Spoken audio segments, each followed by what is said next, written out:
오늘 우리에게 주시는 하나님의 말씀은 창세기 41장 37절에서 45절의 말씀 교독하시겠습니다. 바로와 그의 모든 신하가 이 일을 좋게 여긴지라.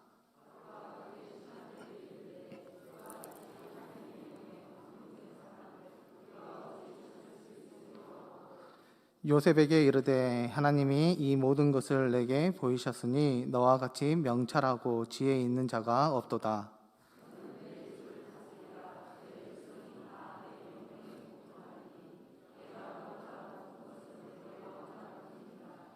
바로가 또 요셉에게 이르되 내가 너를 애굽 온 땅의 총리가 되게 하노라 하고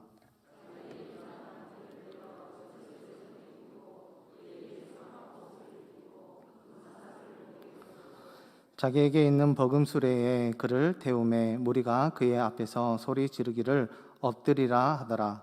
바로가 그에게 애굽 전국을 총리로 다스리게 하였더라.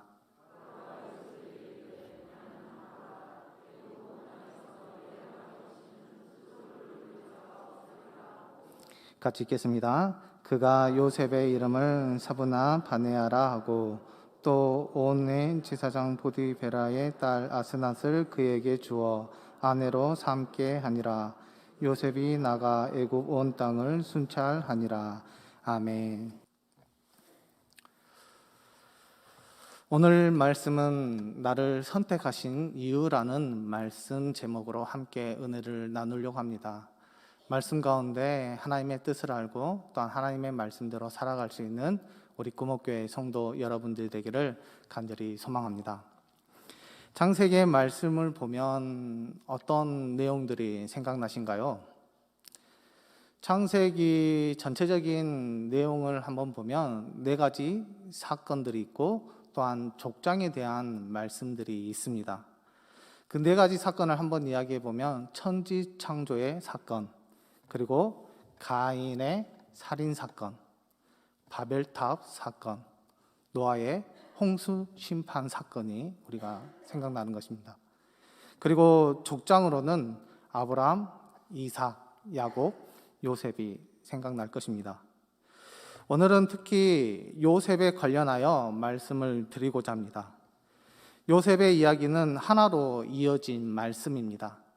창세기 50장의 말씀 가운데 13장이 이 요셉에 대해서 이렇게 말씀하고 있으며 400여 절에 그걸로 구성되어 있는 것을 보게 됩니다. 특히 요셉의 말씀을 다양한 소재로 이야기할 수 있는데요. 2가지로 한번 이야기해 보겠습니다. 첫 번째는 의복, 옷이라는 소재로 요셉의 이야기를 한번 해보면 그는 17세에 채색 옷을 입게 됩니다. 그 당시의 채색 옷은 이런 의미입니다. 하나님의 사랑을 받는 자를 표시하는 것이 이 채색 옷이었습니다.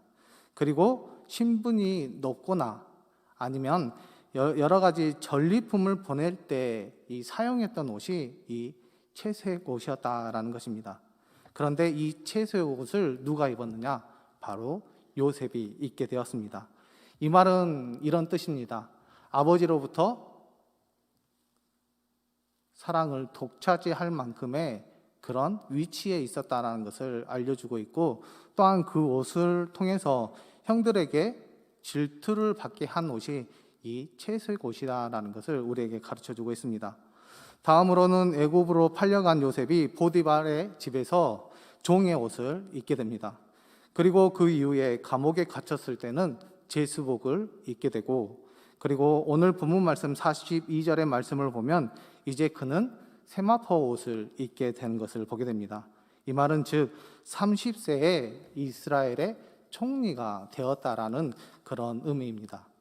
처음에는 채색 옷이라는 좋은 옷을 입고 잠깐 좋은 생활을 누렸지만 그 이후에는 볼품없고 초라한 옷을 입게 된 것을 보게 됩니다.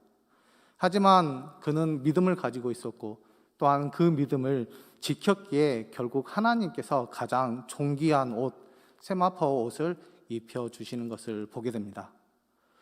그리고 2번째로 요셉을 이야기할 때 꿈이라는 소재로 이야기할 수 있습니다. 그는 곡식당과 해, 달, 11별의 꿈을 꾸어 형들로부터 시기를 받게 됩니다. 이 꿈으로 요셉은 애굽으로 팔리는 신세가 되었습니다. 그리고 그 이후에 보디발의 아내의 유혹에 넘어지지 않고 뿌리쳤지만 결국 감옥에 갇히는 신세가 되었습니다. 하지만 이곳에서 술 맡은 관원과 떡 굽는 관원의 꿈을 해석해 주므로 감옥에서 궁궐로 이렇게 들어가는 계기가 됩니다. 그리고 그 이후에 바로의 꿈을 해석해 주고 결국은 애굽의 총리가 된 것을 보게 됩니다. 이에 대하여 바로 왕이 요셉에게 이런 말을 합니다. 38절과 39절의 말씀인데요. 우리 같이 한번 읽겠습니다. 바로가 그의 신하들에게 이르되 이와 같이 하나님의 영에 감동된 사람을 우리가 어찌 찾을 수 있으리요 하고 요셉에게 이르되 하나님이 이 모든 것을 내게 보이셨으니 너와 같이 명철하고 지혜 있는 자가 없도다. 아멘. 38절에서는 이렇게 이야기하고 있습니다. 하나님의 영에 감동된 사람. 그리고 39절에서는 너와 같이 명철하고 지혜 있는 자가 없도다라고 말씀하고 있는 것을 보게 됩니다. 이것은 하나님이 주신 명철과 지혜로 꿈을 잘 해석했기에 존귀한 자녀가 되었다라는 의미입니다.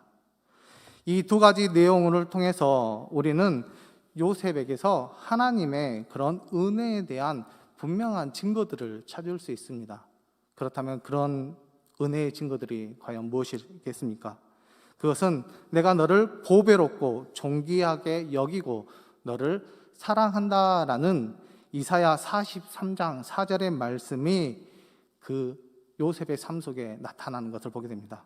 그것뿐이겠습니까? 내가 결코 너를 버리지 아니하고 떠나지 아니하리라라는 히브리서 13장 5절에서 주신 말씀이 요셉의 삶 속에서 나타나는 것을 보게 됩니다. 우리 또한 이런 삶의 증거들이 늘 나타나는 줄 믿습니다. 우리가 예배를 드릴 때, 우리가 봉사할 때, 그리고 복음을 전하고 있었을 때 이 은혜의 증거들이 우리의 삶 속에서 늘 나타나는 줄 믿습니다. 그리고 우리가 이런 예배 드릴 때, 봉사할 때, 복음을 전할 때 이 은혜의 감격에서 우리가 최선을 다 드리게 된다면 우리의 삶 속에서는 이런 경험들이 많이 늘어날 것이고 또한 더 좋은 삶, 더 아름다운 신앙, 더 큰 영광을 보게 되는 줄 믿습니다. 이러한 은혜의 증거들이 삶 속에서 늘 새롭게, 늘 또다시 일어날 수 있는 주의 자녀들이 되기를 간절히 바랍니다. 그렇다면 우리가 요셉을 말할 때 또 빼놓지 말고 이야기해야 될 것들이 있습니다. 그것이 무엇이겠습니까? 그것은 바로 한결같음이라는 단어입니다. 환경에 관계없이 그는 마음과 태도와 신앙이 한결같았습니다. 어떤 조건 속에서도 한결같은 마음을 잃지 않고 하나님을 바라보는 것을 보게 됩니다. 애굽에서 그가 행했던 그 세 장소에서 우리가 한번 살펴보면 첫 번째 보디발의 집에서는 그가 종의 신분임에도 불구하고 그는 여전히 성실했습니다. 그리고 불의한 일에 가담하지 않은 것을 보게 됩니다. 그리고 두 번째는 감옥입니다. 여기에서는 제수의 신분이었습니다. 그는 감옥에서도 여전히 성실했으며 그리고 꼼수를 부리지 않습니다. 그리고 마지막에 궁궐에서는 총리의 신분임에도 불구하고 여전히 그는 성실했으며 사심을 품지 않고 일을 하는 것을 보게 됩니다. 하나님에 대해서도 섬기는 사람에 대해서도 늘 한결같은 모습을 보이고 있다라는 것입니다. 그런 요셉에게 하나님께서 어떻게 하셨습니까? 한결같은 모습을 보였기에 하나님 역시 그에게 한결같은 은혜를 베푸시는데 섬기는 사람들로부터 인정을 받게 하십니다. 그는 초라한 소년이었던 종에 불과했지만 보디발에게 인정을 받습니다. 친위대장 보디발의 부인의 유혹을 했다라는 이유로 중죄인이 된 그가 감옥에서 간수장에게 인정을 받습니다. 그것뿐이겠습니까? 이방의 젊은이가 애굽의 왕 바로에게 인정을 받았습니다.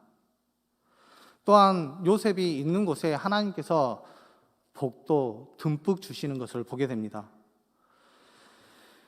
보디발의 가정을 보면 요셉으로 말미암아 그가 번성하였습니다. 이것을 본 보디발이 가정 총무로 그 모든 것을 맡기는 것을 보게 됩니다.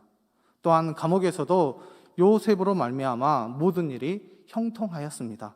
그 결과 간수장이 옥의 일을 다 맡깁니다. 마지막으로 애굽의 나라가 회복하고 창대하게 되었을 때, 그래서 바로는 요셉에게 모든 나라의 권위를 그에게 맡기는 것을 보게 됩니다. 결국 하나님께서는 요셉을 통해서 축복의 통로가 되게 하셨고 구원의 통로가 되게 하셨습니다. 요셉을 통하여 사람들이, 가정이, 감옥이, 나라가 복을 받게 된 것입니다. 한결같은 마음으로 하나님 앞에 나아가는 자녀가 가정을, 이웃을, 교회를, 나라를 축복의 통로로, 구원의 통로로 이끄다는 것을 우리가 기억해야 됩니다. 그리고 우리가 기억한다면 우리 또한 한결같은 마음으로 하나님 앞에 나아가 가정을, 이웃을, 교회를, 나라를 축복의 통로로, 구원의 통로로 이끄시는 우리 금옥교회 성도 여러분들 되기를 간절히 소망합니다. 이제 하나님께서 요셉을 선택하신 이유가 분명해졌습니다. 그를 축복의 통로, 구원의 통로로 사용하시기 위해서 요셉을 선택하셨습니다. 그렇다면 요셉이 축복의 통로, 구원의 통로가 될 수 있었던 원인은 과연 무엇이겠습니까? 아마 그의 삶에 나타난 한결같음이라는 마음이 원인이 될 수 있습니다. 그러나 그거보다도 더 근본적인 원인이 있습니다. 이것 때문에 한결같은 마음이 나올 수 있었습니다. 과연 그것이 무엇이겠습니까? 그 말씀을 드리기 전에 먼저 히브리서 11장의 말씀을 보면 믿음의 조상들에 대해서 소개하고 있는 것을 보게 됩니다. 많은 조상들이 나오는데요, 야곱의 12아들 중에서 단 한 사람만 나오게 되는데 그 사람이 누구냐 하면 바로 요셉입니다. 그런데 이 놀라운 사실은 그를 소개할 때 뭐라고 소개하고 있냐 하면 믿음에 대해서 지금 말씀하고 있다는 것입니다. 히브리서 11장 22절의 말씀인데요, 우리 같이 한번 읽겠습니다. 히브리서 11장 22절의 말씀입니다. 시작. 믿음으로 요셉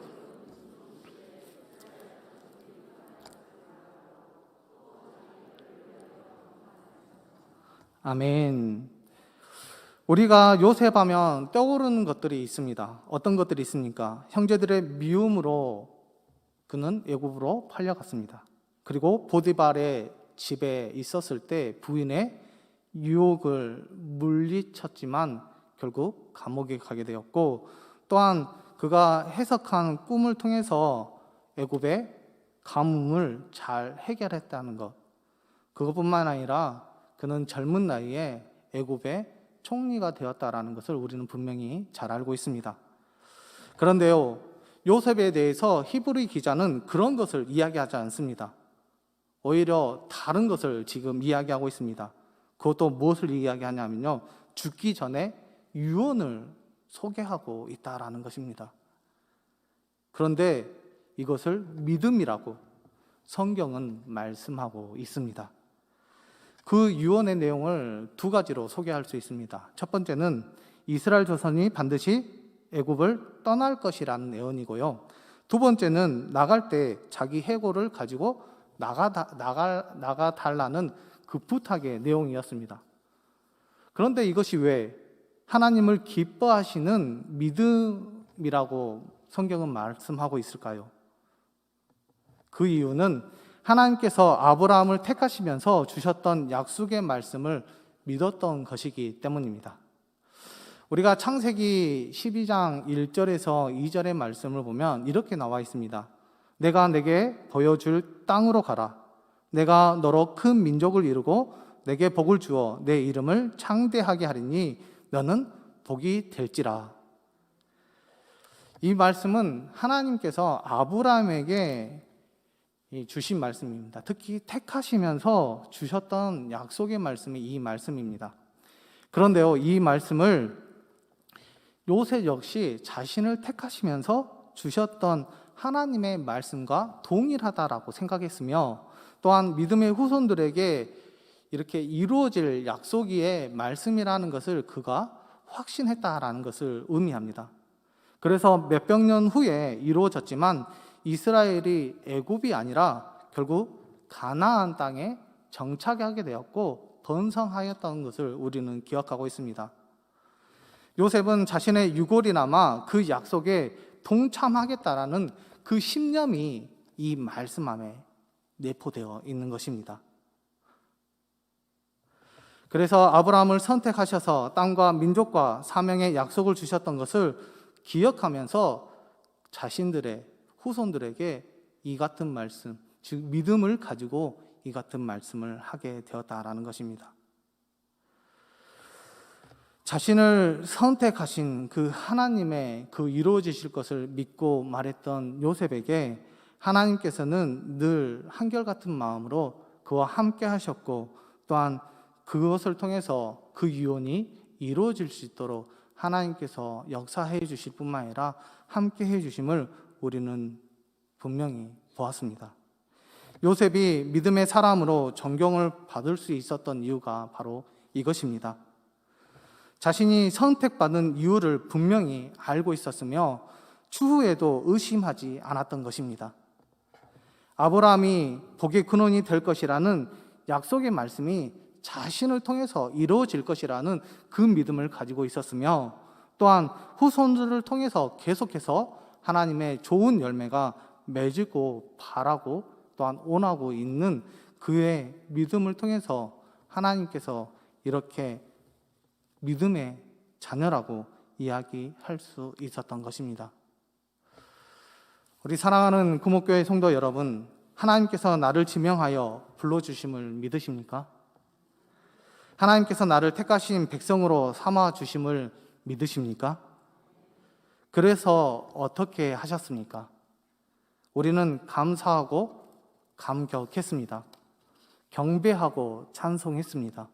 고백하고 사랑했다라고 우리는 분명히 말했습니다.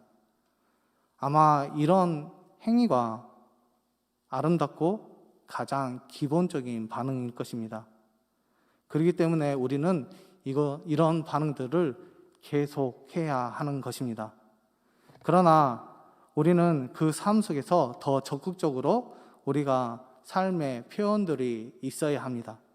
그것은 우리가 자신감을 가지고 당당하게 하나님 앞에 고백해야 된다는 것입니다. 그렇다면 어떤 고백이 있어야 하느냐? 나는 하나님의 택한 받은 사람이다. 내가 있는 그곳에 반드시 복이 임한다. 내가 있는 그곳에 반드시 구원의 역사가 일어난다. 이러한 믿음의 자신감이 자신의 삶을 새롭게 합니다. 어려운 환경이 닥쳐도 택한 받은 자처럼 한결같은 태도를 유지할 수 있습니다. 미래를 소망하기에 지금의 삶에 최선을 다할 수 있는 것입니다. 그러기에 하나님의 약속과 능력을 알기에 불의한 방법을 쓰지 않는 우리들이 되어야 되는 줄 믿습니다. 그리고 믿음은 삶으로 나타나야 합니다. 왜냐하면 믿음은 하나님을 신뢰하기 때문입니다. 믿음은 하나님과 동행하기 때문입니다. 그리고 믿음은 미래를 미리 경험하는 것이기에 우리가 늘 믿음 안에서 그 믿음을 가지고 하나님 앞에 나아가야 되는 것입니다. 이것이 요셉을 통해서 주시는 아름다운 믿음이고 삶의 교훈인 줄 믿습니다. 지금 우리는 고난 주간을 보내고 있습니다. 한결같은 마음으로 하나님을 바라봐야 합니다. 그리고 믿음을 가지고 더 나아가야 합니다. 하나님께서 나를 선택하신 이유에 대해서 우리는 말씀을 통해서 확인해야 되고 기도를 통해서 꼭 확인해야 합니다. 그래야만이 우리가 하나님의 선택받은 백성으로서 이 삶 가운데 우리가 온전히 살아갈 수 있으며, 또한 세상에 어떤 유혹이 있더라도 우리의 믿음이 흔들리지 않고 끝까지 하나님만 바라보며 나아갈 수 있기 때문에 우리는 하나님으로부터 선택된 백성임을 늘 확인하시고 기억하시는 우리 구목교회 성도 여러분들이 되기를 소망합니다. 그러면 우리는 나 한 사람 때문에 웃음꽃이 피어나는 가정이 될 것이고 또한 교회가 될 줄 믿습니다. 그것뿐이겠습니까? 우리의 입술에는 찬양이 끊이지 않을 것이고, 또한 우리를 통해서 소망의 샘이 넘쳐나는 일들이 많아질 것입니다. 우리는 그렇게 살아야 합니다. 왜냐하면 하나님께서 우리와 함께 해주시고 살아 역사하시기 때문입니다. 하나님께서 선택하신 이유를 분명히 알고 우리가 앞으로 가정과 생업과 이웃을 축복의 통로로, 또한 구원의 통로로 이끄시는 우리 금옥교회 성도 여러분들이 되기를 간절히 소망합니다. 그런 자녀에게 하나님께서 그 힘들고 어려운 시기를 이겨나아갈 수 있도록, 또한 우리가 어떤 일이 있더라도 흔들리지 않고 하나님을 바라볼 수 있도록 하나님께서 우리에게 여러 가지 능력을 주실 것이고, 또한 우리를 통해서 다른 사람을 구원할 수 있도록 만들어주시고 함께 해주실 줄 믿습니다. 그러기에 한결같은 마음으로 하나님을 바라보시고 믿음 안에서 늘 승리하여 많은 사람들을 옳은 길로 이끌 수 있는 우리 금옥교회 성도 여러분들 되기를 간절히 소망합니다.